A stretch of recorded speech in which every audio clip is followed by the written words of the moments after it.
میرا دل بدل دے۔ السلام علیکم ورحمۃ اللہ وبرکاتہ۔ بعض لوگ خفیہ نکاح کے بارے میں پوچھتے ہیں کہ شریعت مطہرہ میں یہ جائز ہے یا ناجائز،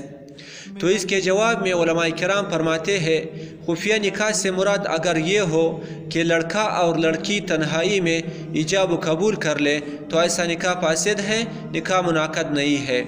اس لیے کہ نکاح کے لیے دو عاقل و بالغ مسلمان مرد یا ایک مرد اور دو عورتیں شرط ہے، یعنی یہ کہ دو ایسے گواہوں کے سامنے ایجاب و قبول کرے یا اپنے مجاز وکیل کے ذریعے۔ بعض لوگ یہ کہتے ہیں کہ ہم خدا اور رسول کو گواہ بناتے ہیں، تو علامہ اسکفی رحمہ اللہ نے در المختار میں لکھا ہے کہ اگر لڑکا اور لڑکی نے خلوت میں ایجاب و قبول کیا اور یہ کہا کہ ہم اللہ تعالیٰ اور رسول اللہ صلی اللہ علیہ وسلم کو گواہ بنا کر نکاح کرتے ہیں تو نکاح جائز نہیں۔ خدا نخواستہ اگر کوئی اس طرح کا نکاح کر لے تو یہ نکاح نہیں ہے بلکہ زنا ہے، اور ان کے اولاد ولد الزنا ہے، اللہ تعالیٰ ہم سب کو بچائے۔ اور اگر نکاح سے مراد یہ ہو کہ